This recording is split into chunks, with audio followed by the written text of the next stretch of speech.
Bom, então, primeiro eu queria desejar um bom dia a todos, agradecer a presença aí dos nossos sindicatos rurais. Acho que o tema ele é extremamente relevante, principalmente na prática aí para os nossos sindicatos rurais, na orientação dos produtores. É uma questão que a gente aqui na FAESP se preocupa bastante também, né? Manter os sindicatos atualizados com relação à contratação, né, da força de trabalho aí no campo. Queria agradecer a CNA pela disponibilidade, né, a doutora Patrícia aí pela disponibilidade também falar um pouco sobre o tema para a gente, né, e sem mais delongas aí passar a palavra aí para a CNA, né, para a gente aproveitar aí o conteúdo ao máximo. Obrigado, pessoal.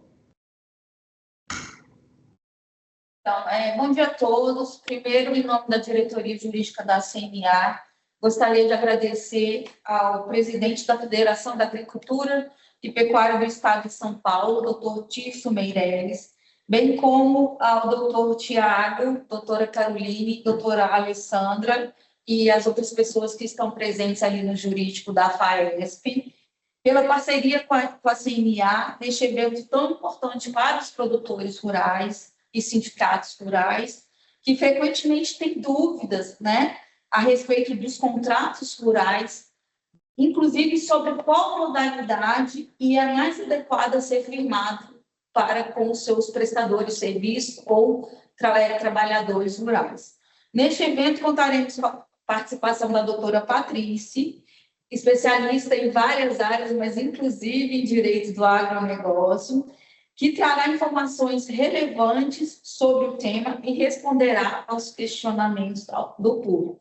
Peço, por gentileza, que todos deixem o microfone no mudo e, se quiserem, no decorrer da apresentação da doutora Patrícia, por gentileza, levantem a mão, que a gente para e faz a pergunta para ela. Vocês mesmos podem fazer, mas peço primeiro que levantem a mão para perguntar, e aí vocês podem, no decorrer da live, fazer pergunta para a doutora Patrícia. Agora eu vou passar a palavra para a minha colega a doutora Jéssica, que irá falar um pouco sobre a doutora Patrícia e o vasto currículo dela. Primeiramente, bom dia a todos. Bom dia, doutor Tiago. Bom dia, doutor jurídico da FAESP. Bom dia, doutora Patrícia. É uma honra poder contar com a ajuda da senhora aqui nessa live e em outros que teremos. Então, vamos lá, falar sobre o currículo dela. Ela é advogada com escritório físico em Viamão, pós-graduada em Direito Civil e Processo Civil, pós-graduada em Direito Empresarial, especialista em Direito Agrário e do Agronegócio, MBA em Agronegócio, presidente da Comissão Especial de Direito Agrário e do Agronegócio da Subseção OAB Viamão, membro da Comissão Especial de Direito Agrário e do Agronegócio da OAB Rio Grande do Sul, professora de Políticas Agrícolas de cursos de pós-graduação, membro e diretora regional da Academia Latino-Americana de Direito do Agronegócio, Alagro, membro da Academia Brasileira de Direito do Agronegócio, membro da União Brasileira de Agraristas Universitários, UBAU, e da Comissão Nacional das Mulheres Agraristas da UBAU, CNBAU, e mentora de advogados iniciantes do direito agrário e do agronegócio. É isso, aproveitem muito a live, como a doutora Carolina falou, podem ligar o microfone, fazer perguntas ou escrever no chatzinho aqui do lado que a gente lê, tá bom? Aproveitem muito o conhecimento da doutora Patrícia, é isso, doutora Patrícia, é com você. É só que ao final a doutora Patrícia vai passar os contatos dela no Instagram, de telefone, então quem tiver interesse depois em procurar para tirar alguma dúvida, algum questionamento, a doutora Patrícia, ao final, vai passar o contato dela. Então, doutora Patrícia, muito obrigada mais uma vez pela sua ajuda, pelo seu auxílio, e pode iniciar a live, por gentileza. Muito obrigada pelo convite. Em primeiro lugar, eu quero agradecer esse convite maravilhoso. Eu adoro falar para produtores rurais, adoro esse tema. Eu agradeço a CNA, agradeço a doutora Jéssica, a doutora Caroline, agradeço a FAESP pelo convite. É muito especial, realmente, para mim, falar com produtores rurais e com os sindicatos. Antes de começar a falar sobre tipos de contrato de trabalho rural, a gente precisa relembrar por que a gente está aqui, né? Eu sempre gosto de frisar bastante que o nosso trabalho é a proteção do trabalho rural, a proteção da relação do trabalho rural. E neste âmbito que nós estamos, é a proteção do empregador rural. Nós sabemos que existem inúmeras atividades ligadas ao agro que requerem ali uma atitude enérgica, uma atitude rápida, que o produtor rural precisa adotar uma atitude rápida. E muitas vezes isso reflete nos contratos de trabalho e pode trazer riscos para o produtor, tá? Então, antes da gente começar a falar sobre isso, eu proponho um bate-papo. Como a doutora Carol falou, a gente vai fazendo as perguntas assim que elas vão surgindo. Eu prefiro que seja assim, porque eu acho que fica mais informal, fica mais fácil da gente se entender. E óbvio que eu tenho aqui um roteiro para a gente seguir, mas não tem problema nenhum ser interrompida com perguntas e a gente vai tentando esclarecer. Não tenho nenhum problema quando também eu não sei determinado assunto, porque de região para região, conforme os usos e costumes, a gente tem ali adaptações, principalmente com relação às convenções coletivas e aos acordos coletivos. Então, vejo aqui muitos rostos conhecidos, que bom que estão aqui, sejam muito bem-vindos. Então, vamos começar, né? Eu vou começar a falar, e se vocês tiverem algum tipo de pergunta, vocês podem fazer, não tem problema. Para que seja configurada, então, uma relação de trabalho rural e urbano também, o que a gente precisa observar? A gente precisa preencher 3 requisitos que são básicos, que é a prestação de serviço, que não pode ser eventual, ela tem que ser contínua, que o empregado trabalhe sob dependência ou ordem do empregador e o salário. Tem algumas observações que a gente tem que fazer com relação ao trabalho, pessoal, ao salário, desculpa. O salário, ele integra várias coisas, não só o dinheiro. Então, aquele hábito de dar uma cesta de Natal para o funcionário, o hábito de fornecer o leite, de fornecer uma carne, ou de fornecer habitação e não colocar essa habitação no contrato de trabalho, pode render um problema futuro, caso seja ajuizada uma reclamatória trabalhista, porque esses benefícios, eles integram o salário também. Então, para cálculo daquelas verbas rescisórias, esses valores também entram. Então, a gente tem que ficar bem atento a essa questão do salário. Então, se eu não quero configurar uma relação de trabalho, eu tenho que fugir de um desses requisitos, né? Eu não posso ter esses 3 requisitos preenchidos. Por isso que a gente vai trabalhar nos contratos atípicos de trabalho, nos contratos temporários, nos contratos que não são aqueles contratos padrão. E aí a gente consegue estabelecer uma relação de trabalho, muitas vezes sem o vínculo empregatício, o que é muito bom para o produtor rural, correto? Então, a gente, respeitando esses requisitos, configura a relação de trabalho ou não. Quais são os principais problemas ali, os principais problemas trabalhistas enfrentados pelos produtores rurais do estado de São Paulo? Não são problemas diferentes do enfrentado aqui no Rio Grande do Sul, dos enfrentados no Paraná, dos enfrentados em outras regiões do Brasil.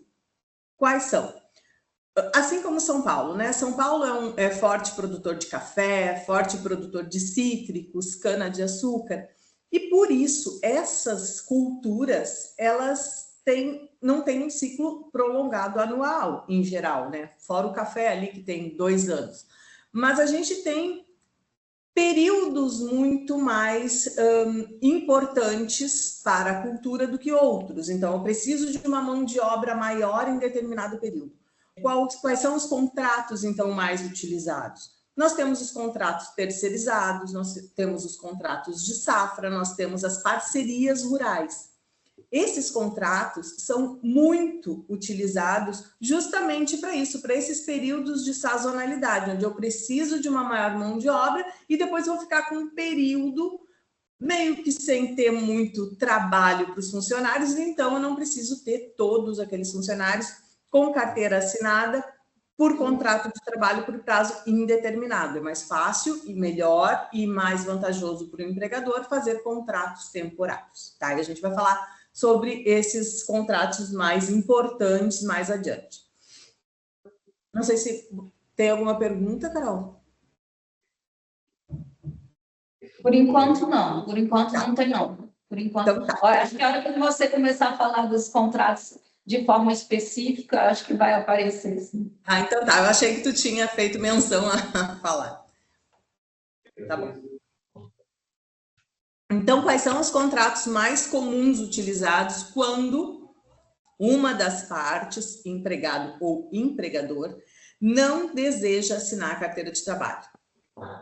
Esse é um problema que a gente enfrenta diariamente, tanto no campo quanto na cidade. Muitos trabalhadores não querem ter a carteira de trabalho assinada, porque ou podem perder o Bolsa Família ou podem perder o seguro-desemprego se estiverem gozando desse benefício. Então, a gente tem que pensar, o empregador tem que pensar muito bem se vale a pena essa contratação, porque o risco é bem grande, tá? O nosso governo, o nosso ministro do Desenvolvimento Social, há poucos meses atrás, deu uma entrevista e ele disse que o empregado que tiver carteira assinada, ele não perde automaticamente o Bolsa Família. Esse benefício, ele vai sendo trabalhado porque tem um piso ali. Então, a partir de um determinado valor, se a renda dele subiu, ele perde o Bolsa Família, mas isso é gradual, não é uma coisa... diz ele, que não é rápido, tá? Então, o trabalhador ali tem um período, de repente 30 dias ou um pouco mais, para se adaptar à nova realidade financeira dele, mas não perde automaticamente. E o que ele falou também, que eu achei muito interessante na entrevista, foi que, a partir do momento que lança lá no E-Social o empregado, o governo fica sabendo em tempo real dessa contratação, ok? E aí, quando ele sai da lista do Bolsa Família e eventualmente depois vem a perder esse emprego, ele não está fora da fila. O cadastro dele continua ativo. Então é mais fácil para ele retornar a receber o Bolsa Família do que começar todo o trâmite de novo, como se estivesse pedindo pela primeira vez. Então isso para o empregado é uma certa segurança. Tá? Que a gente pode argumentar na hora da contratação justamente sobre isso, tá bom? Mas quais são as consequências de assinar a carteira ou não assinar a carteira? De não assinar a carteira e deixar que o funcionário receba esses benefícios e aí quando acabar, por exemplo, o seguro-desemprego, aí sim eu assino a carteira. Ou quando ele achar que está pronto, eu assino a carteira para que ele não perca o Bolsa Família. Nós temos vários riscos aqui, porque existem pessoas que adoram fazer uma denúncia. Então, esse contrato ele pode ser denunciado no Ministério Público do Trabalho e pode o empregador ter sérias consequências, responder. Ou então, às vezes, até o empregado não se dá conta do que está fazendo, de que vai perder muito mais ajuizando uma reclamatória trabalhista, mas ele acaba ajuizando e esquecendo disso, que ele recebe benefício. E aí, o que acontece? Para o empregador na Justiça do Trabalho vai ser o quê? Condenado a assinar a CTPS, pagar todas aquelas diferenças salariais que não foram pagas e ainda pode responder demais processos e, sobre essas verbas que ele tem que pagar, ele ainda tem que pagar multa, tá? Então, para ele, as consequências são bem graves. Mas não pensem que o funcionário também não sofre com consequências. Tem alguém querendo falar? Eu acho que tem um microfone aberto. A FAESP não consegue mutar, não? Acho que agora deu. Estou iniciando aqui os microfones que estão abertos. De repente, se a FAESP conseguir multar quando estiver dando essas coisas, facilita. Então tá. Acho que agora foi. Tá. E para o funcionário que optou por seguir trabalhando sem a carteira assinada, sem a CTPS assinada, se houver essa denúncia, ele vai ser condenado a devolver os valores que ele recebeu de Bolsa Família ou seguro-desemprego enquanto ele esteve trabalhando, tá? É justo, né? Se é justo o empregador sofrer as consequências de não ter assinado a carteira, é justo que o empregado devolva para o fisco esses valores que foram recebidos indevidamente.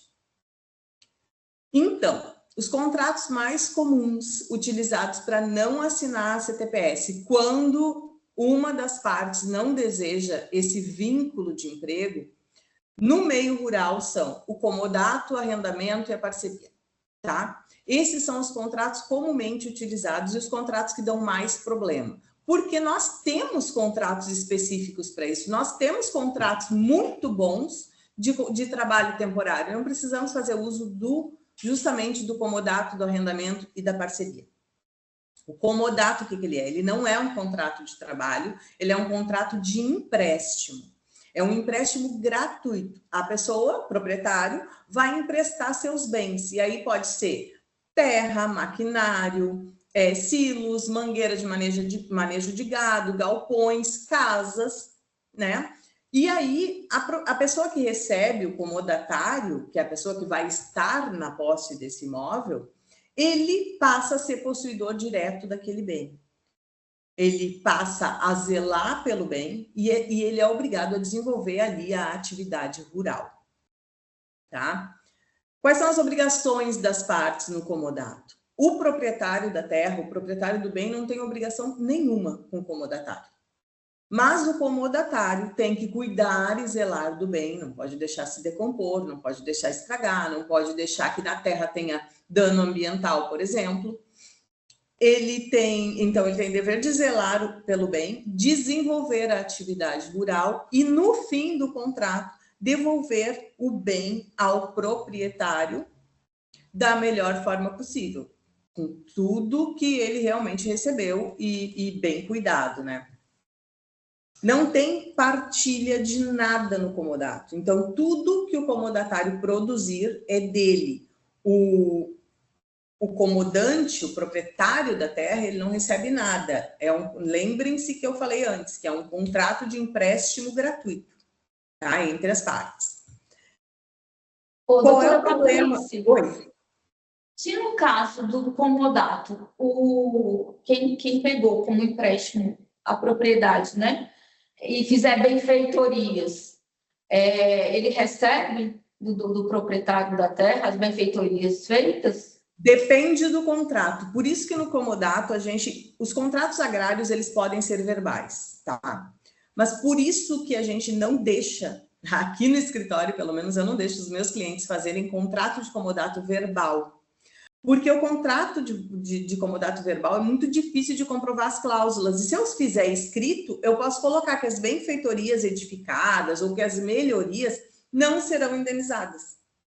Agora, se eu colocar na cláusula que elas serão indenizadas, porque de repente eu posso ter ali um galpão já caindo, uma casa já em estado de decomposição, e eu posso fazer o comodato justamente para manter aquele imóvel. E de repente a pessoa vai fazer melhorias. Eu tenho que colocar no contrato que eu vou indenizar essas benfeitorias, tá? Porque isso pode ser, sim, uma matéria de discussão judicial. E tudo que a gente quer evitar é o acesso ao judiciário. Respondi, Carol, tua pergunta?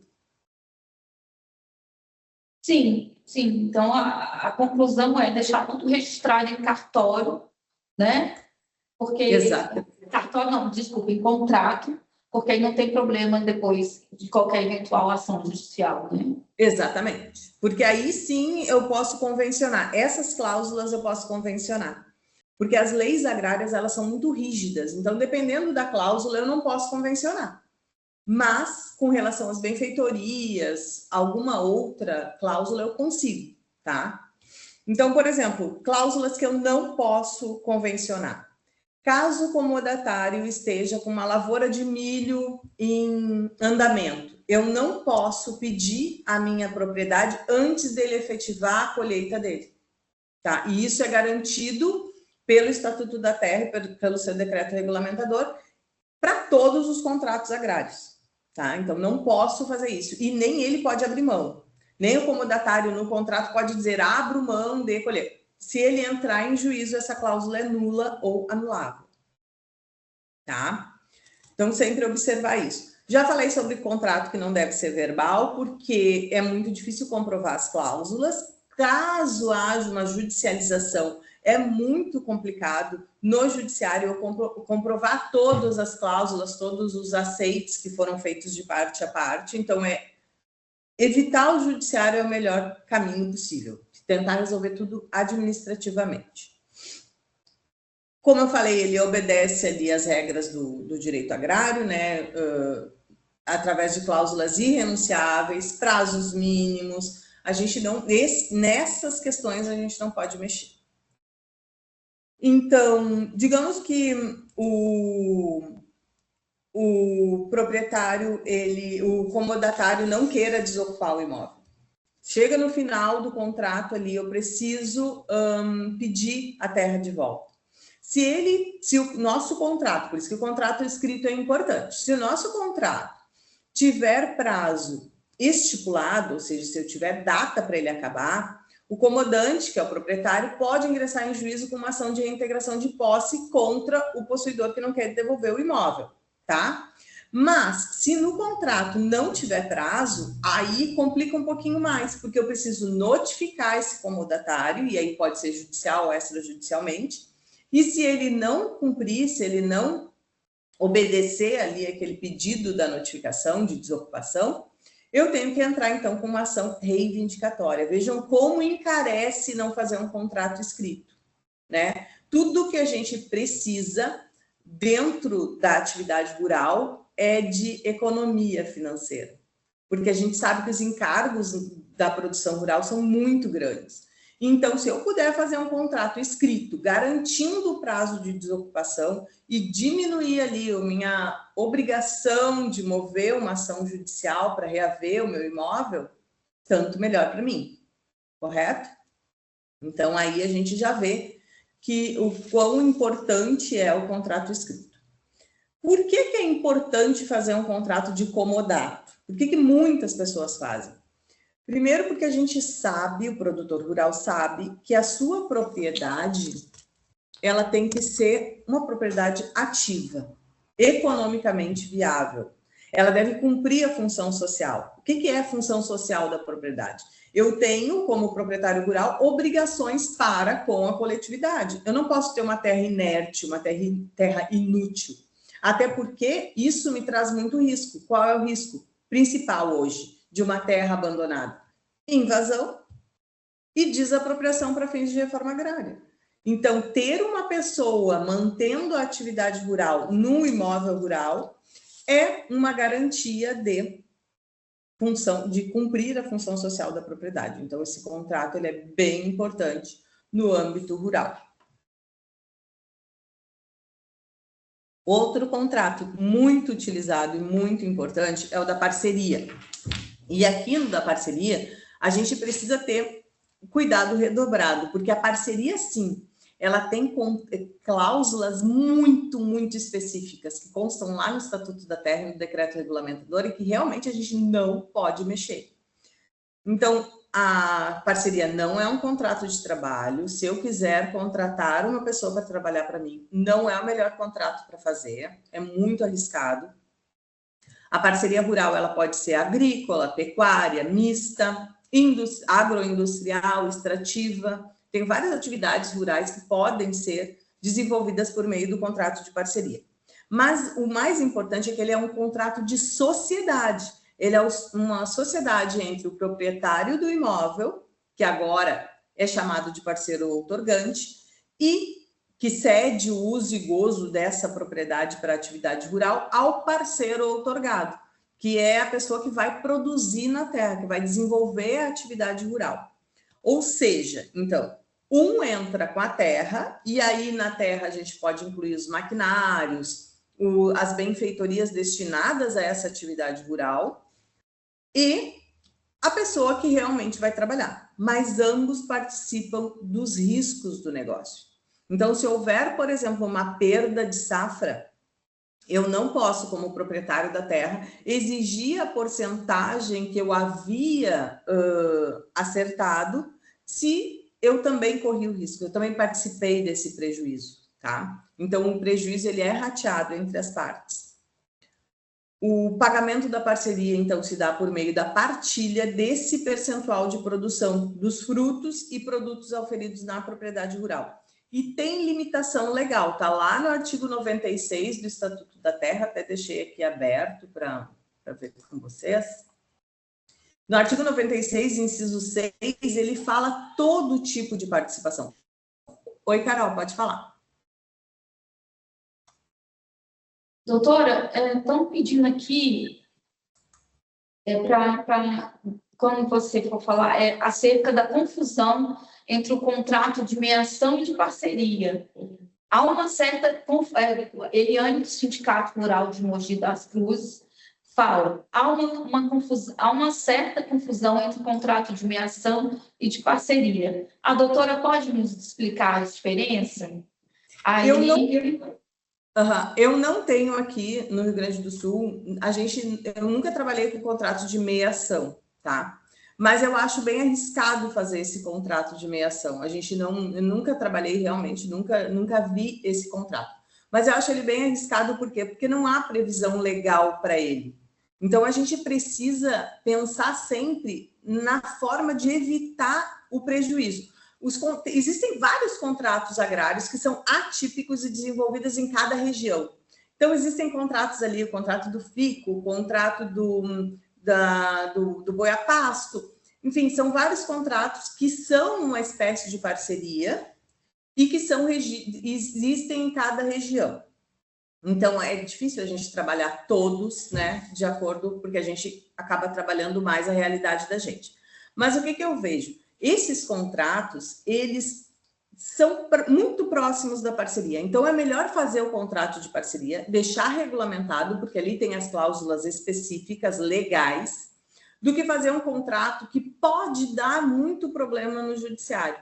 A gente vai ter que comprovar muita coisa em alguma futura ação, tanto de posse quanto trabalhista. Então, a gente precisa deixar esses contratos atípicos para realmente casos específicos. Eu sempre prefiro usar o da parceria, porque a parceria realmente conta com todo o suporte legal que a gente necessita, que o produtor rural necessita. Tá? Então, de meação realmente não é minha área, não conheço as especificidades desse contrato de meação que vocês têm esse problema, mas posso futuramente, se a Carol quiser me encaminhar o contato do sindicato, eu me aprofundo no que está acontecendo na região aí de vocês e faço um parecer, sem custo nenhum, é só para não deixar lacuna nenhuma.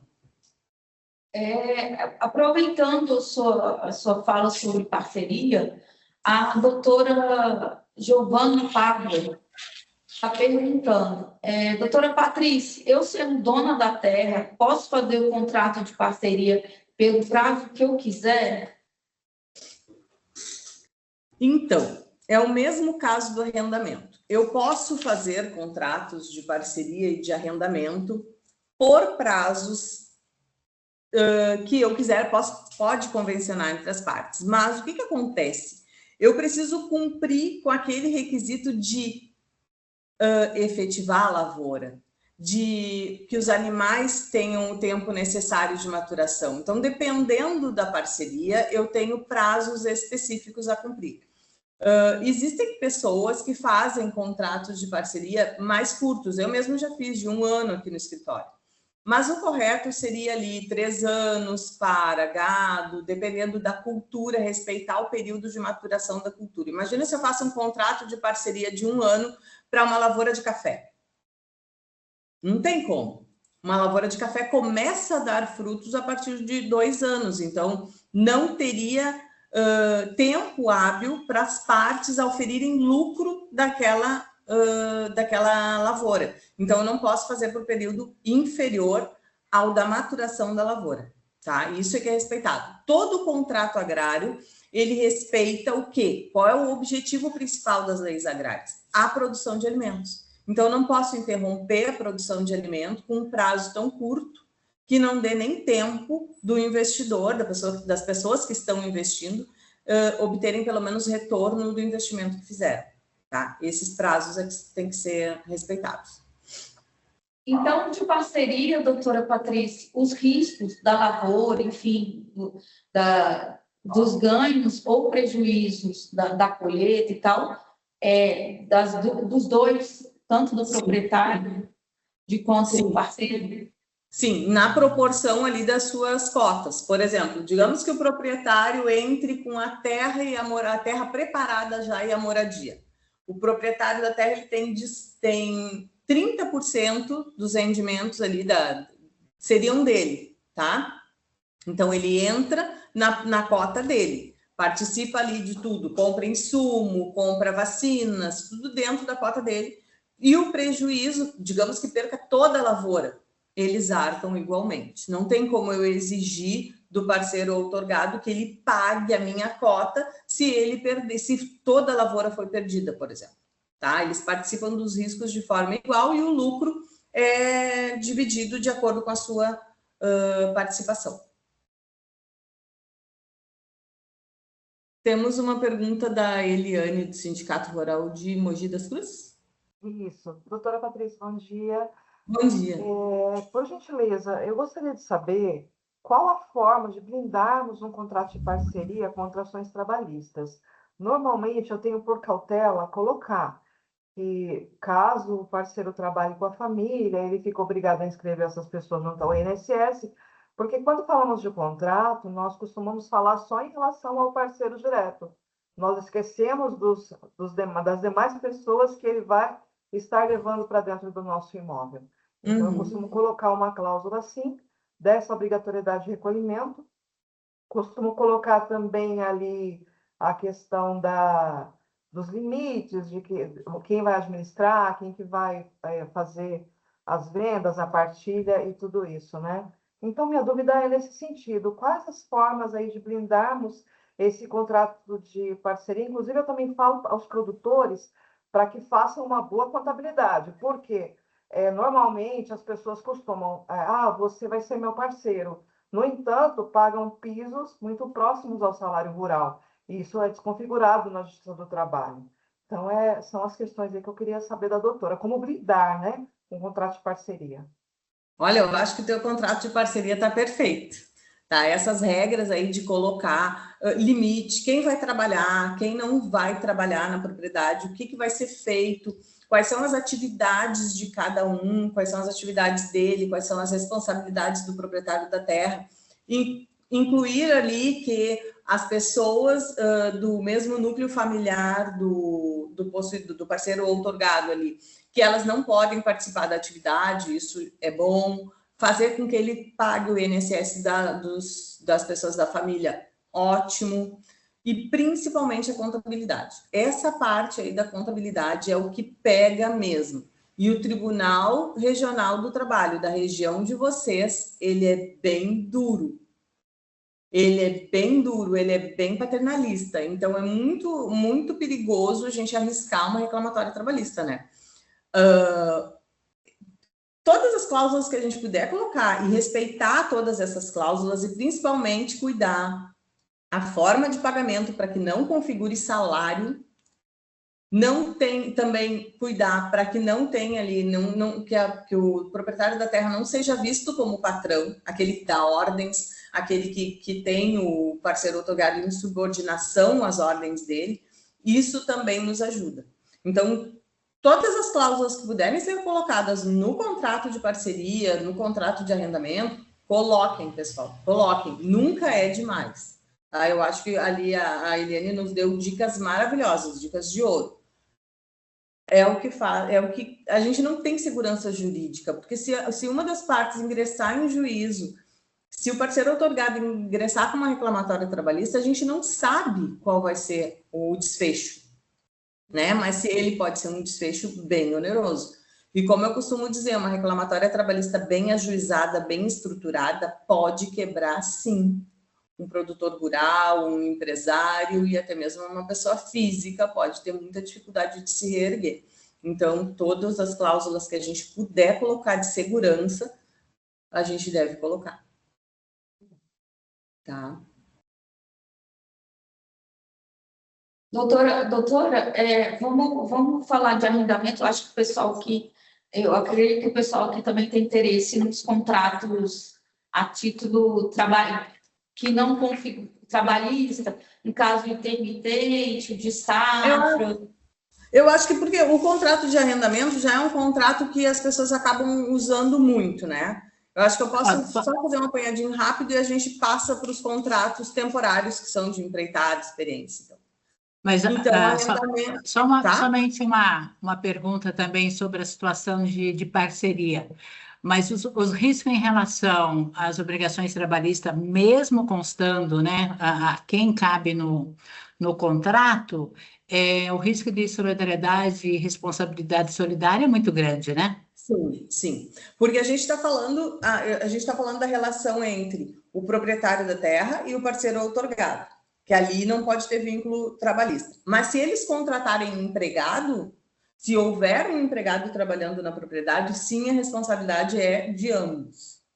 Então, as chances de os dois serem condenados, eu acho até que nem é subsidiária, acho que é solidária, né? Responsabilidade solidária, são muito grandes. Por isso que todo tipo de cuidado deve ser feito e todo pagamento deve ser correto, tudo certinho para evitar problema.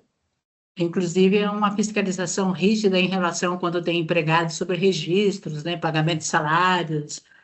Exatamente. Tanto por parte dos empregadores, a fiscalização, quanto por parte do Ministério Público do Trabalho, porque eu não sei como é que é aí, mas aqui no Rio Grande do Sul, 1, 2 vezes por ano, eles vêm sim nas propriedades fazer fiscalização. Então, é algo arriscado, né? A gente não manter os registros de funcionários corretos, os pagamentos corretos, é bom ter tudo sempre bem alinhado. Tudo alinhado com o sindicato também. Na nossa região, nós temos muito colheita de resina, em que, via de regra, o proprietário, né, tem um parceiro para a colheita. O proprietário da floresta tem um parceiro da colheita, onde, obviamente, envolve várias contratações, né, de outros funcionários do parceiro, né, para a execução do contrato. Então, os riscos sempre realmente têm e acontecem. Sim, infelizmente.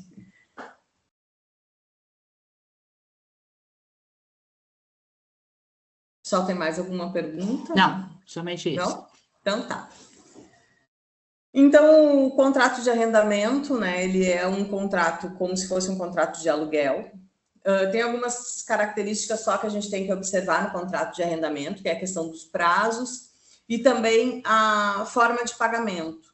Como é que a lei diz que ele é um contrato anual, tá? Mas eu já fiz e costumo fazer aqui no escritório porque as pessoas precisam de renda mensal, tá? O proprietário da terra. Então, o que eu faço? Eu coloco o valor anual que será pago em 12 parcelas mensais e aí divido por aluguel mensal, tá? Fica mais claro. E outra coisa também, quando a pessoa quer receber em produto, eu quero receber meu arrendamento em produto, lá na safra de arroz, eu coloco o valor em dinheiro anual e que pode ser recebido em produto. E aí vai ser convertido no momento lá do pagamento, tá? A gente vai ver o valor da saca e converte. No arrendamento, as partes não são sócias entre si, então cada um arca com seus riscos, não importa que eu perca toda a colheita, vou ter que pagar o arrendamento igual. Então, quando é prazo determinado, eu tenho que esperar a finalização da colheita, né? Respeitando o tempo de plantio ali, como eu já falei. E quando é por prazo indeterminado, faço ali por prazo indeterminado. Não pode ser superior a 3 anos pela lei, mas usos e costumes de cada região, a gente sabe que existem outros prazos. Eu já fiz de 1 ano, tá? Já avisei bem as partes, disse, olha, não pode ser por 1 ano. Não, mas a gente quer por 1 ano. Avisei bem o proprietário, olha, corre tais e tais riscos. Se a pessoa ingressar em juízo, viu ali que em 1 ano não conseguiu auferir lucro que imaginava. Se a pessoa ingressar em juízo, o contrato vai ser prorrogado para o prazo mínimo, pelo menos, tá? A partir daquela data. Então, vai ganhar mais 3 anos. Então, tem que ter cuidado. Eu sempre aviso bem o cliente e, se possível, eu até peço para ele assinar uma declaração de que ele está ciente. Subarrendamento só pode se for autorizado pelo proprietário, se não é caso de despejo. E o direito de preferência é esse sim tem que ter bastante cuidado no arrendamento, que é o seguinte, se o meu contrato vai finalizar, se o contrato do arrendamento da minha terra vai finalizar em dezembro, até junho eu tenho que notificar o arrendatário para ele desocupar. Se eu não notifiquei em junho, se passou ali 15 de junho, o contrato, por lei, já está renovado automaticamente pelo mesmo período. Então, se era de 5 anos, mais 5 anos e pelo mesmo valor, tá? Para eu alterar isso, eu vou ter que entrar com uma ação revisional de contrato, o que é muito caro. Então, a gente tem que ter bastante cuidado na notificação. Notificação para desocupar, também na notificação se eu for vender, tá? Eu tenho que cuidar o prazo de 6 meses e dar preferência para o arrendatário, e tenho que apresentar as propostas para ele. Correto? Doutora Patrícia, o pessoal do jurídico da FAES está com a mão levantada. Alguém gostaria de fazer a pergunta? Oi, doutora Patrícia, tudo bem? Bom dia. Tudo bom dia.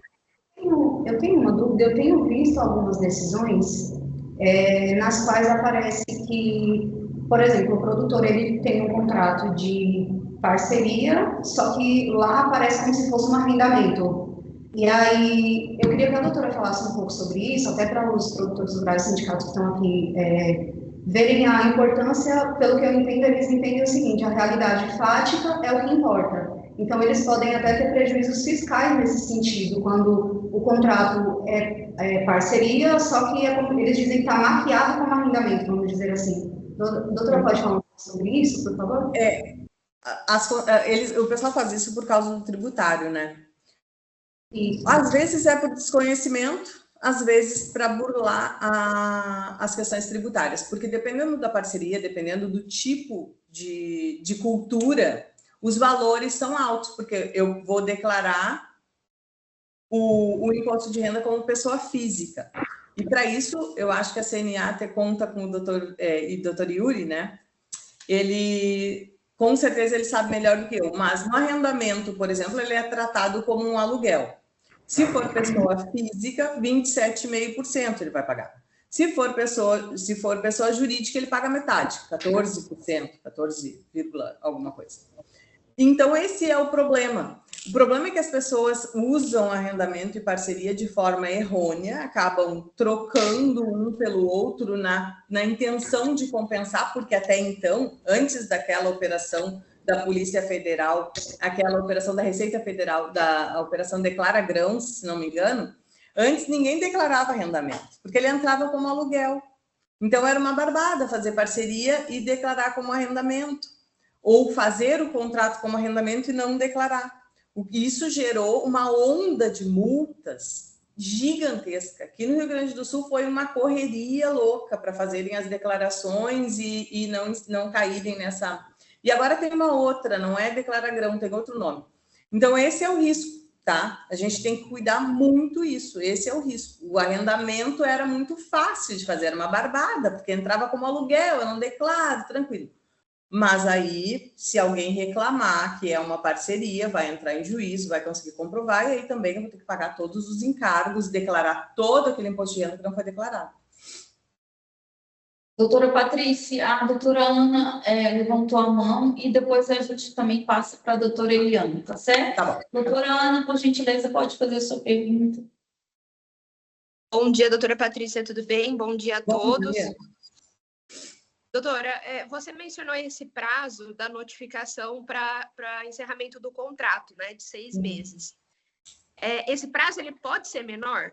Porque a gente tem muitas situações no sindicato onde o pessoal reclama que já tem o prazo para renovação, né, do contrato, que eles reclamam que às vezes o prazo é curto, que tem que ficar vindo, enfim. E eu sempre coloco esse prazo justamente né, para essa notificação aí do encerramento. Eu não posso diminuir, então, esse prazo. Não pode. É uma cláusula que não pode ser convencionada. Essa é uma cláusula firme do Estatuto da Terra. A gente não tem como mexer. Mesmo que o arrendatário firme o contrato renunciando a esse direito, se ele lá na frente se arrepender e ingressar em juízo, ele ganha. Ele ganha, porque essa cláusula não pode ser convencionada. É 6 meses mesmo, cravadinho, gente. Passou um dia, perdeu. Perfeito. Muito obrigada. Por nada. Agora a Eliane, né? Doutora, por gentileza, eu pego às vezes alguns contratos trazidos por produtores. Eu não estou te ouvindo bem, eu estou te ouvindo muito baixo. Ah, sim.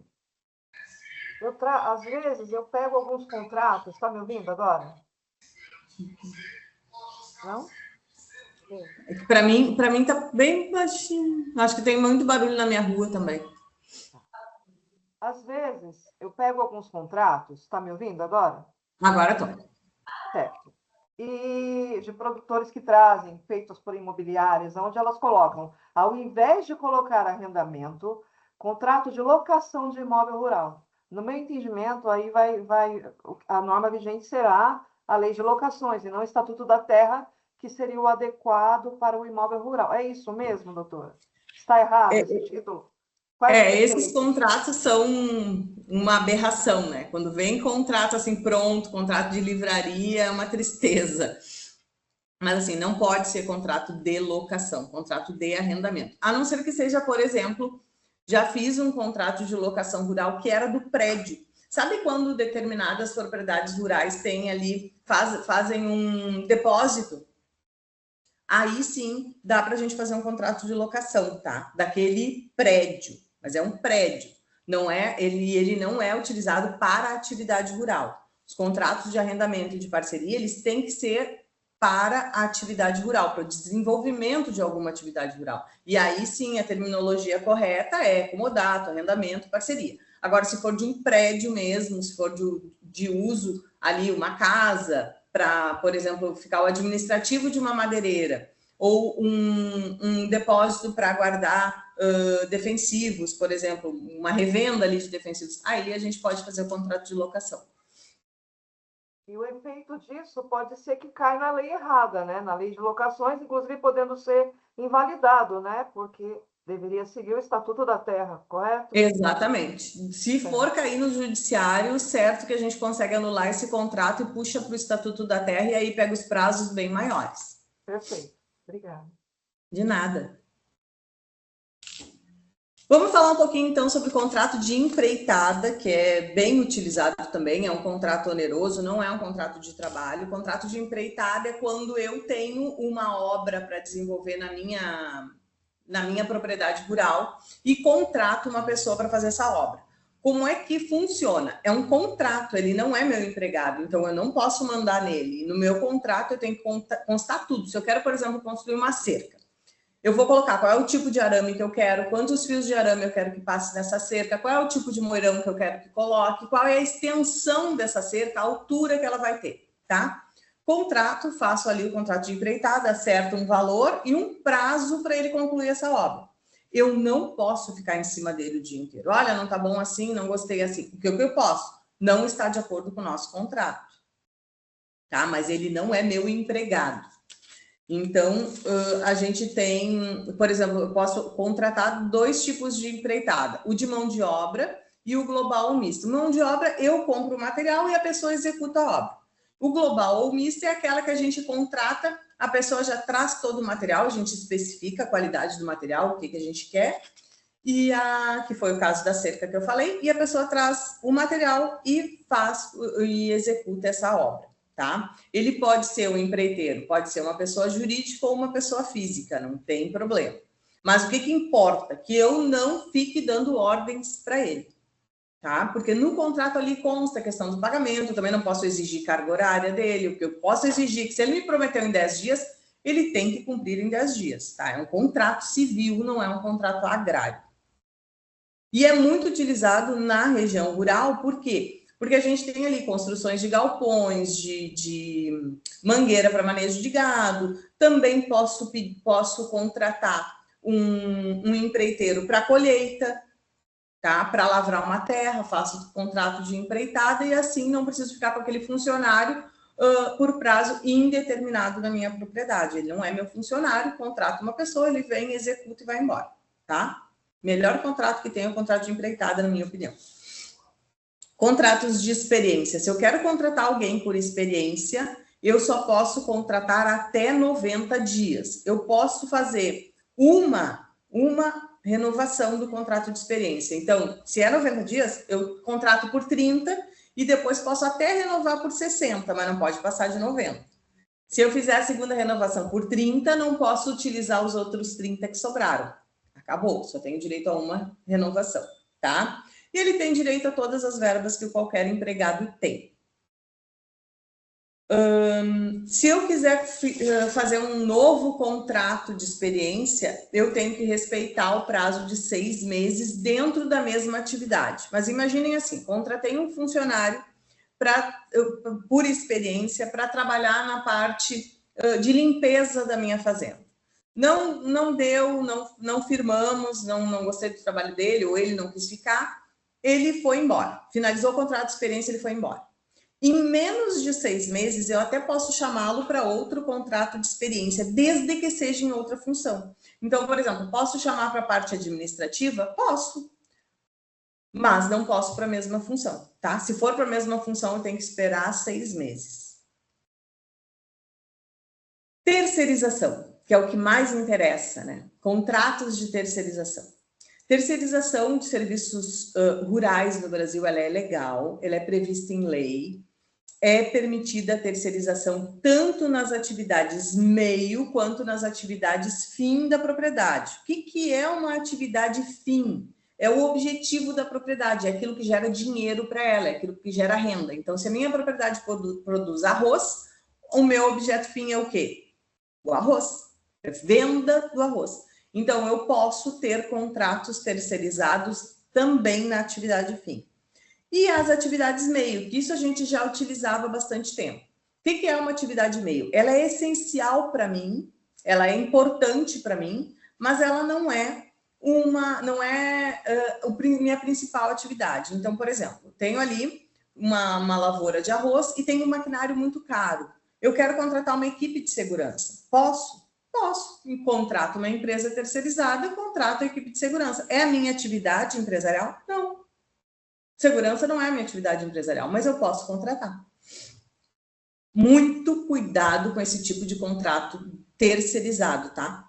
O Tribunal Regional do Trabalho da 15ª Região, que é o que vos serve, é bem rígido. Ele observa muito cada característica dos contratos e várias jurisprudências deste tribunal desconsideram os contratos terceirizados e jogam na relação de trabalho, tá? Condenando o empregador a pagar todas as verbas para todos os funcionários da terceirizada. Então, muito cuidado com essa contratação. Por quê? Contrato de empreitada pode ser utilizado por safra? Essa é a pergunta total? Contrato de empreitada pode ser utilizado por safra? Pode ser feito por safra, sim. O que ele não pode ser feito, o contrato de empreitada, é por quadra. Isso eu tenho que cuidar, tá? Porque tem muitos contratos que a gente vê que a pessoa vai fazendo pedacinho em pedacinho para continuar mantendo ele. Não dá. Tem que ser o contrato certo. Fez a safra, finalizou, só posso contratar depois de 6 meses, tá? Safrista. O contrato de empreitada pode ser feito... Ai, tá correndo muito aqui, não consegui ver. O contrato de empreitada... A Eliane falou assim, não entendi. O contrato de empreitada pode ser feito mesmo sem registro CLT? O contrato de empreitada, sim, ele é um contrato. Ele pode ser feito sem registro da CLT. É para aquele serviço específico, né? Aí ele levantou a mão, acho que ela continua. Ele não tem vínculo empregatício, tá? Ele não tem subordinação e não tem salário. O contrato de empreitada, ele é regido pelo Código Civil. Doutora, então o que a doutora me diz seria como autônomo? Eu tenho muito disso aqui, tá? A colheita de cogumelo, por exemplo, no fim de semana, eles precisam da pessoa 2, 3 dias somente para colher nesse fim de semana. Aí eles me falam, olha, eu vou fazer contrato de empreitada com essa pessoa. Tá, eu sempre, assim, eu entendo uma situação bastante temerária, porque imagine que sofra um acidente de trabalho nesses 3 dias, né? Então, como o que a doutora me traz é novo, que, olha, existe o contrato de empreitada e pode ser feito, eu gostaria de saber quais são as bases para eu fazer isso de forma segura, né? A que o empregado seja coberto. Tu tá me perguntando, desculpa, eu que fiz confusão, tu tá me perguntando do contrato de safra. Não, empreitada. O De safra empreitada. o E safra por que não faz, então, um empreitada. contrato de safra ou por tarefa? Então, É mas bem melhor. aí teria que ter o vínculo empregatício, né? Tem que ter, mas então, aí tu só paga o período que usar mesmo o funcionário. Não corre esse risco de desenvolver um vínculo maior. Eu já vou falar sobre cada um deles, mas eu acho que nesse caso é melhor do que o contrato de safra, se é uma produção pequena, entendeu?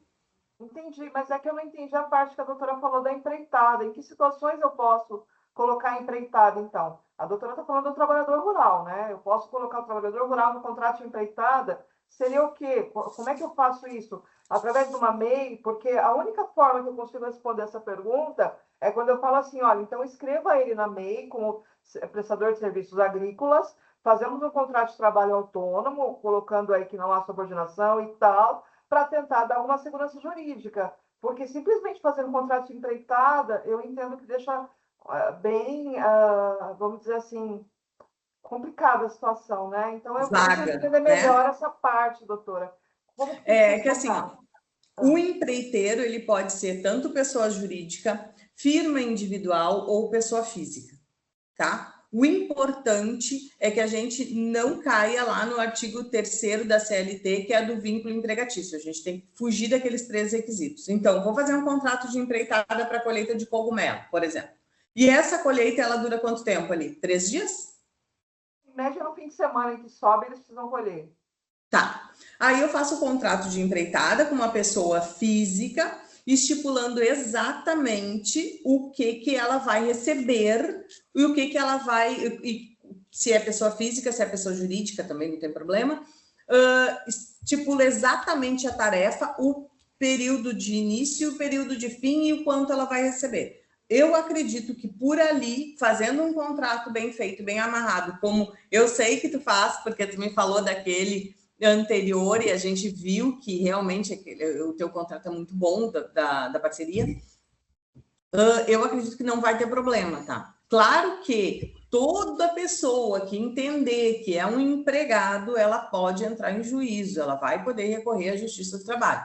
Mas se a gente tiver bons subsídios, documentais principalmente, que nos livrem desse vínculo de emprego, eu acredito que as chances são muito boas, principalmente se isso é recorrente na região e recorrente na empresa, tá? Esses contratos de empreitada. Eu não sei quanto tempo demora, faz a colheita do cogumelo e quanto tempo demora para ter outra safra. De repente dá para cuidar para não contratar sempre os mesmos, tentar variar, não fazer aquele vínculo de contratação segura e certa, entendeu? Por exemplo, uma vez por mês, ou de 15 em 15 dias. Isso é arriscado, tá? Mas se a gente puder dar um pulo maior e contratar outras pessoas para fazer essa variação aí eu acho que escapa do vínculo trabalhista tranquilo.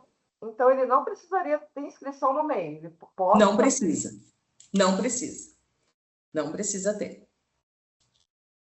Doutora Patrícia, aqui a gente tem mais duas... Vixe, está subindo, peraí.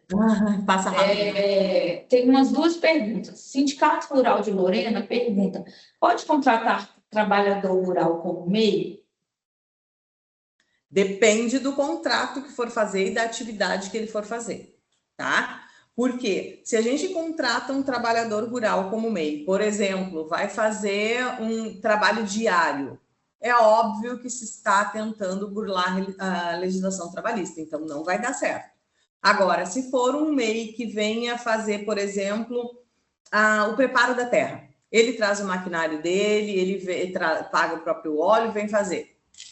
Ok, tá? Porque não é sempre, ele não vai estar ali sempre. Ele vem uma vez por ano, 2 vezes por ano, dependendo da cultura, e vai embora. Aí eu consigo, tá? Agora, diariamente, uma coisa recorrente. Por isso que eu falei naqueles 3 requisitos que a gente tem que fugir, gente. Que é do trabalho não eventual, que é do trabalho diário, trabalho aquele com carga horária, salário e a subordinação.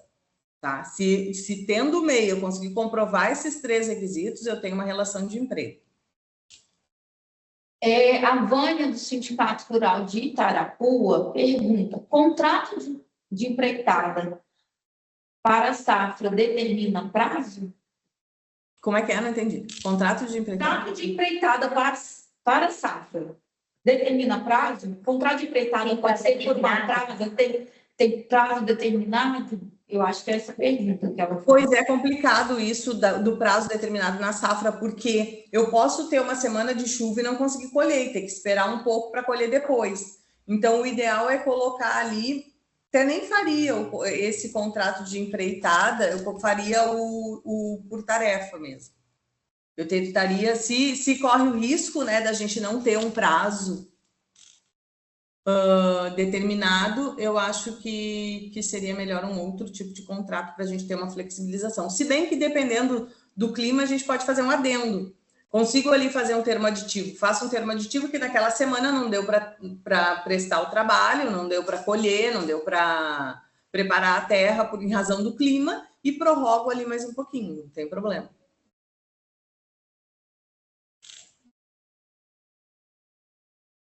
Aqui tem uma pergunta do Alexandre, do Sindicato Rural de Queluz. Ele fala, na hipótese de acidente de trabalho envolvendo empregados ou prepostos da contratada empreiteira, quem será responsável pelas obrigações decorrentes, incluindo indenizações, encargos trabalhistas e previdenciários, e quais os procedimentos deverão ser observados para a comunicação e apuração do evento? Bom, se o contrato de empreitada for correto, for feito de forma correta, como ele está falando de empregados, acredito que ele está falando que o empreiteiro seja uma pessoa jurídica que vai levar a mão de obra para dentro da propriedade rural. A responsabilidade é total do empreiteiro, tá? Mas eu preciso tomar todos aqueles cuidados de não me envolver com os funcionários dele. É mesmo o caso da terceirizada. Eu não posso me envolver com os funcionários da terceirizada, eu não posso dar ordem para elas, eu tenho que acertar direto com o empreiteiro. Pode respingar no produtor rural, no contratante? Pode. Justiça do trabalho, né, gente? É disso que a gente está falando. A gente está tentando sempre escapar ali de forma legal de vínculo de emprego. Então, esse contrato ele tem que ser muito bem firmado. Eu tenho que colocar as responsabilidades do empreiteiro, tenho que colocar que ele tem que fornecer EPIs, que ele tem que manter em dia os pagamentos das verbas previdenciárias dos seus funcionários, dependendo do período que for feita a empreitada, ainda eu tenho que ter mais cuidados, mas, em princípio, toda a responsabilidade dele só vai ser do contratante se por acaso o contratante também agir com desídia, ou seja, se ele também for responsável por esses acidentes, tá? Se o maquinário for dele, por exemplo, se ele forneceu o material e o material for de má qualidade, que possa dar algum acidente, aí ele vai responder, mas é uma responsabilidade civil. Aqui, o José Tadeu fala o seguinte, creio que a colheita de safra agrícola não pode ser por empreitada, porque o contrato de empreitada tem que ser por objeto uma obra. Obra por obra. Obra de pois obra. É objeto, aqui está o objeto, tem que ser por objeto uma obra. Então, ele está falando que a colheita de safra, ele entende que não pode ser por empreitada. Então, eu já peguei contratos daí de São Paulo mesmo, de colheita de amendoim de empreitada, onde o empreiteiro entrou com o maquinário, entrou com óleo, enfim, e depois a colheitadeira dele era daquelas que tem registro do GPS, e aí ele deu todo o mapa de toda a área que ele colheu, de toda a área que ele trabalhou, e aí foi convertido o valor do tempo trabalhado, e era contrato de safra, de empreitada. Então, eu acredito que dependendo da forma como for feito e da região, dá para a gente usar sim. Aí eu acho que aqui seria com o jurídico da FAESP, está perguntando se o conteúdo vai ser gravado. Tá. Bom, primeiro eu queria mais uma vez agradecer a doutora Patrícia, fazer uma correção e agradecer nominalmente a doutora Carolina e a doutora Jéssica aí pela condução e organização dessa reunião aí pela CNA, né? Eu queria só para finalizar, doutora Patrícia, fazer aqui um comentário mais geral com relação a modelo de contrato, assim, essa autonomia que às vezes alguns produtores rurais têm e que acham que porque estão utilizando um determinado modelo X de contrato estão guarnecidos, né? Então, assim, é importante a gente ter, principalmente, um serviço que o Sindicato Rural presta, que é o serviço de acompanhamento e orientação dos produtores rurais nessas situações, porque muitas vezes um contrato mal formulado ou mal escolhido, né, doutora, pode trazer prejuízos similares ao não contrato, né? Então, eu queria destacar, queria que a doutora também destacasse isso, a importância da consultoria com alguém que é especialista, da consultoria com os nossos sindicatos, para a gente desmotivar um pouco essa prática que é comum aí na atividade rural, da utilização de modelos de contrato sem a consultoria adequada. Né, doutora? Exatamente, doutor. Exatamente. E, principalmente, as pessoas utilizam os advogados civilistas para fazerem esses contratos. Esses contratos, eles são específicos. É a mesma coisa que eu contratar um criminalista para me defender numa reclamatória trabalhista. Esses contratos são específicos, as leis agrárias são específicas, as regras são completamente diferentes. Então, a gente precisa contratar, sim, um profissional habilitado para isso. E outra coisa que o doutor falou e que me lembrou, a seguinte situação. Sempre recorram aos sindicatos. Eu não sei o que fazer em determinado caso, eu não sei, não vou cobrar a habitação do meu funcionário, não quero cobrar, mas o que eu faço? Vai no sindicato, faz o contrato correto e pega a homologação no Sindicato dos Trabalhadores. Tá? É uma das formas de garantir. Às vezes, o nosso problema não está previsto em lei. Nós somos humanos e desempenhamos inúmeras atividades diferentes. Então, às vezes, o problema do meu funcionário pode não estar previsto em lei. Eu posso não conseguir encaixar em algum contrato isso. Então, eu preciso do auxílio dos sindicatos, eu preciso de homologação, eu preciso tentar me cercar e demonstrar para o juiz do trabalho, caso eu sofra uma reclamatória trabalhista, que eu agi de boa fé, que eu agi na intenção de evitar prejuízo. Tá? E fugir desses contratos prontos. Esses contratos prontos não são bons mesmo. Legal. Doutora Patrícia, eu vou fazer mais 2 perguntas que estão no chat. E aí a gente vai para o encerramento. A Eliane levantou a mão, mas também tem a pergunta dela aqui no site, acredito. E assim, gente, eu peço que vocês entendam que o assunto é muito extenso. A doutora, realmente, aqui, pelo material que ela apresentou para a gente aqui da CNA, tinha muito mais fala dela, mas acredito que ela tenha respondido as perguntas, falou de incomodar, falou de parceria, e teria alguns outros contratos realmente de safra, de intermitente, que ela poderia falar, mas ela falaria muito de uma forma muito corrida, que talvez vocês não assimilassem a forma que vocês assimilaram no que ela falou até agora. Então, assim, realmente a live é um tempo curto em que tem que ser tratado muitos assuntos. Então, o que a gente esperou aqui hoje foi responder as perguntas que estavam vindo no decorrer da live. Então, espero que vocês entendam também que o tempo é curto para tanta coisa. Vamos lá.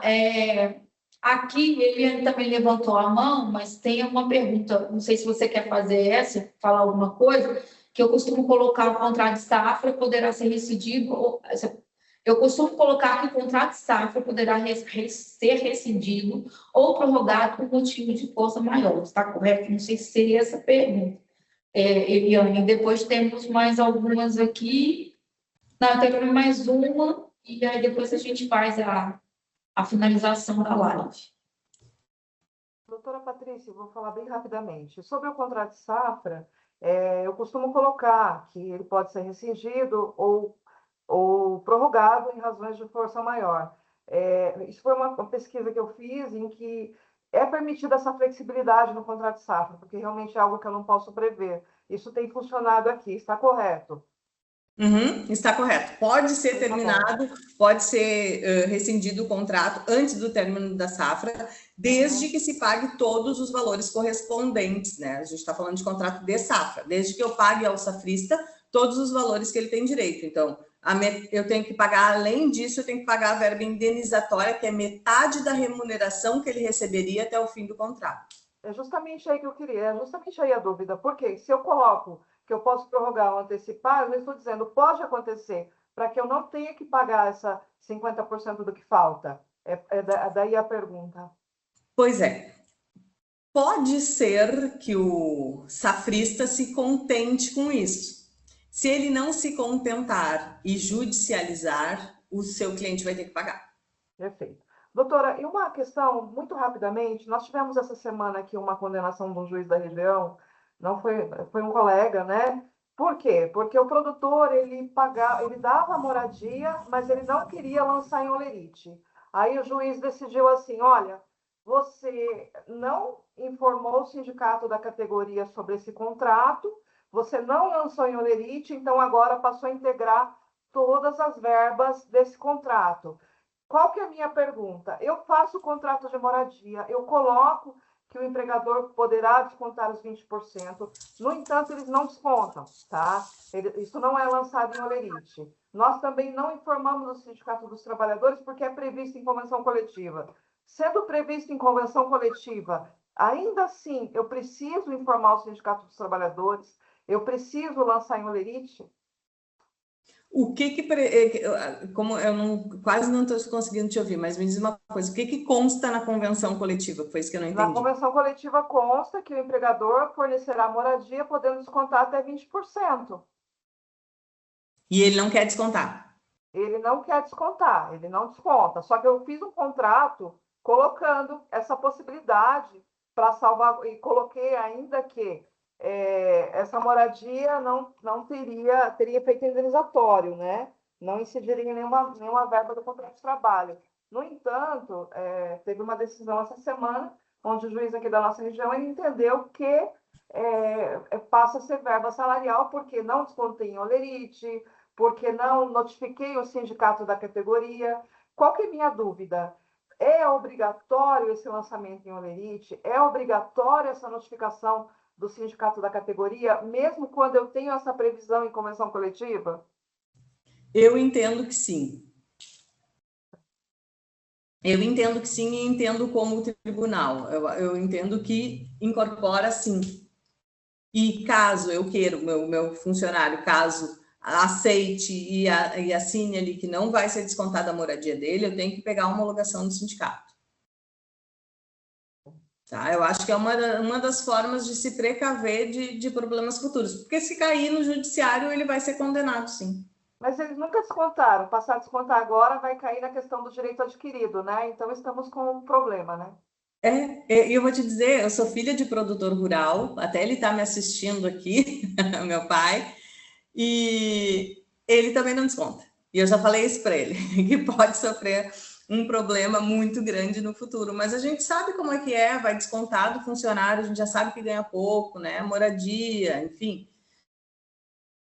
Mas, infelizmente, é a lei, acho injusto, mas caiu no judiciário, a Justiça do Trabalho vai condenar, sim, a pagar e todas aquelas, e vai ser, né, contabilizado em todos aqueles saldos e verbas indenizatórias, é complicado. Perfeito, muito obrigada, doutora. De nada.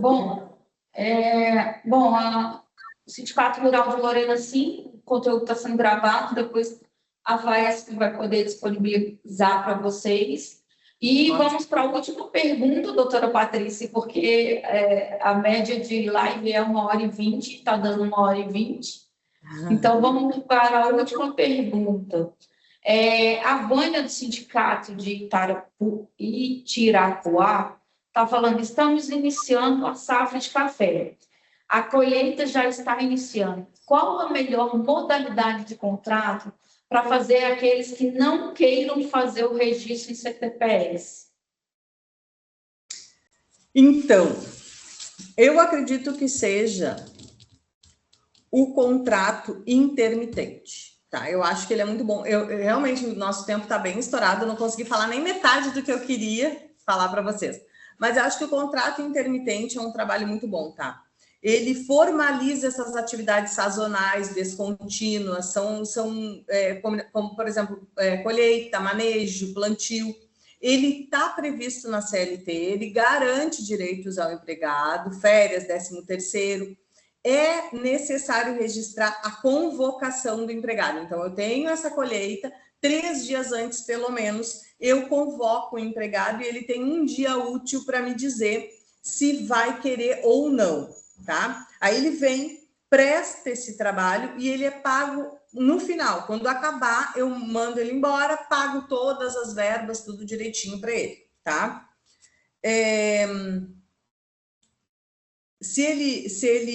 Enquanto o trabalhador ele não é convocado, tá? Ele não recebe nada, fica suspenso o trabalho dele. Então, eu assino a carteira de trabalho dele, coloco o trabalho intermitente e pago somente os dias, o tempo que ele prestou serviço. O tempo que ele ficou parado em casa esperando a convocação não é problema meu, ele não recebe nada. Então, eu acho que esse é o melhor contrato de trabalho para essas colheitas que são esporádicas, que eu não sei, ali no café não tenho certeza de quantas colheitas são, é uma por ano? Se for uma ou duas, eu acho que vale mais a pena fazer, sim, o contrato intermitente, tá? E a cada 12 meses, fechou 12 meses, ele tem direito ali a 1 mês de férias. Alguma pergunta? O jurídico da peça. Não? Jurídico da FAESP está com a mão levantada, ninguém tem pergunta?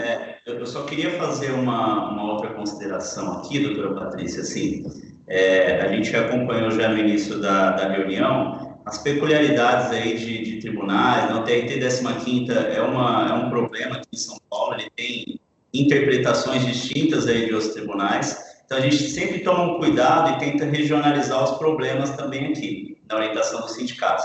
Então, por exemplo, pessoal, a gente tem um sistema que disponibilizamos a todos os sindicatos rurais com todas as autuações, né, da fiscalização do trabalho aqui no estado de São Paulo, regionalmente. Então, a gente sempre convida os sindicatos para acompanhar qual tem sido a interpretação da fiscalização nessas visitas, né, para a gente identificar problemas. E um dos principais problemas que a gente identifica nessas autuações é a ausência de registro, né? Então, como a doutora Patrícia pontuou, existem várias peculiaridades, né? A gente nunca consegue adotar uma regra geral para um caso específico, né? Então, qual que é a nossa orientação? Sempre, nesses casos de dúvida, consulte a federação, oriente os produtores rurais a consultarem o sindicato. Caso o sindicato tenha alguma dúvida, a gente está à disposição aqui também, exatamente para a gente não aplicar regras gerais em situações específicas e acabar penalizando aí o produtor rural. Afinal, a gente também tem a nossa responsabilidade aqui na orientação, então é importante a gente sempre tomar esse cuidado.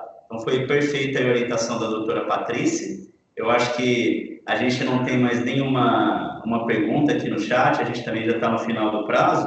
Então, eu queria finalizar aqui só agradecendo mais uma vez a doutora Patrícia, cumprimentando o pai da doutora Patrícia aí, parabenizando a filha pela excelente explanação, né? E agradecendo o pessoal da CNA, a doutora Carolina, a doutora Jéssica aí pela condução e pela organização do evento. Tá bom? Vai ficar gravado, como a doutora Carolina mencionou, a gente vai disponibilizar em matéria e vai encaminhar para todos os sindicatos, e a federação fica aqui à disposição de vocês para eventuais dúvidas posteriores aí ao nosso evento. Queria agradecer a todos aí. Carol, se quiser finalizar aí pela CNA. Doutor Tiago, então a gente agradece demais a parceria da federação. Como eu falei anteriormente, realmente é um assunto muito extenso. A doutora Patrícia fez o que foi possível aqui, porque tinha muita coisa ainda para falar. Isso não quer dizer que a gente não possa vir posteriormente a um período, daqui a pouco, falar mais especificamente de mais contratos, que eu acho que o público tem interesse, né, sobre esse assunto. Eu acho que os sindicatos rurais têm muita dúvida sobre os contratos, o que é normal, porque os contratos têm suas especificidades, né, muito intensas, igual a doutora Patrícia falou. Doutora Patrícia, desde já agradeço demais pela parceria, pelo auxílio que você nos proporcionou. Foi de extrema importância o que você falou aqui. Eu acredito que muitas pessoas têm realmente aprendido com você, como a gente aqui também da CNA aprendeu com você. Então, muito obrigada. Posso você as palavras finais para a gente poder encerrar a live. Pessoal, eu agradeço imensamente o convite. É um prazer sempre falar com produtores rurais, falar desse tema. Infelizmente, realmente, o tema é extenso e surgem muitas dúvidas, então a gente sabe, eu imaginei que não fosse dar tempo de falar tudo, tentei resumir ao máximo, mas também não tem como trazer aqui só o básico para vocês, né? A gente precisa pegar ali algumas características essenciais.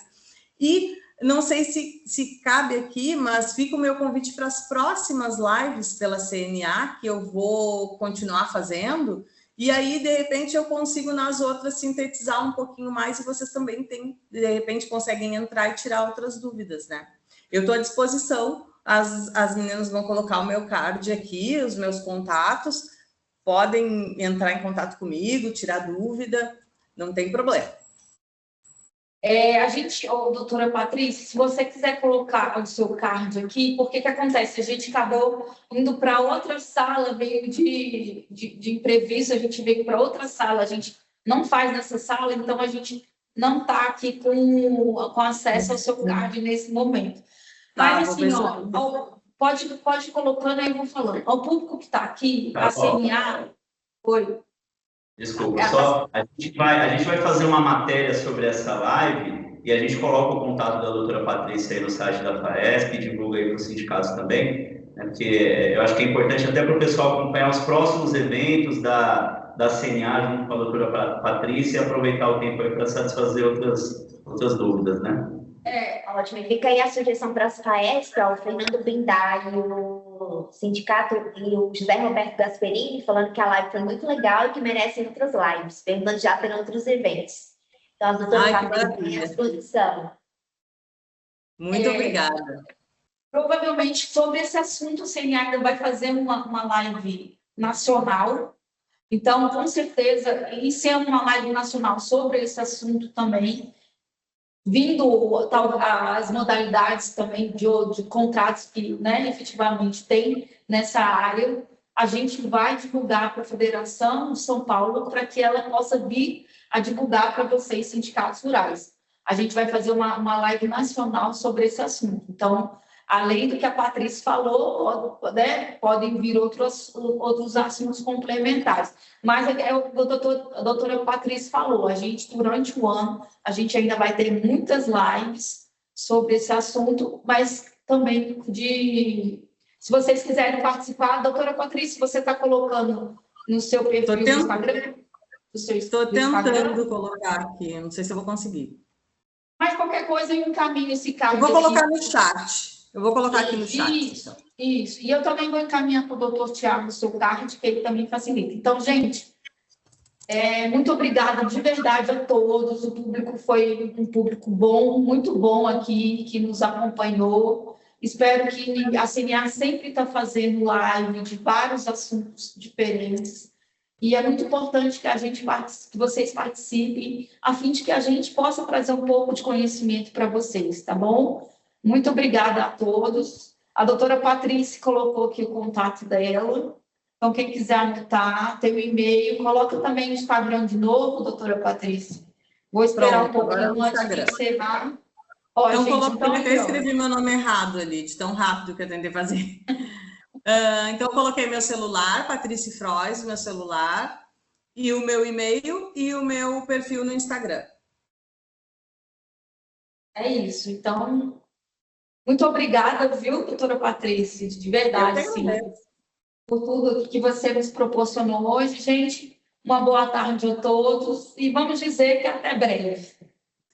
Até breve, pessoal. Obrigada, viu? Obrigado, pessoal. Doutora Patrícia, Carol, Jéssica, sindicatos. Obrigado, bom dia a todos aí. Tchau, tchau. Obrigada, bom dia. Obrigada pela parceria aí da FAESP. Obrigada.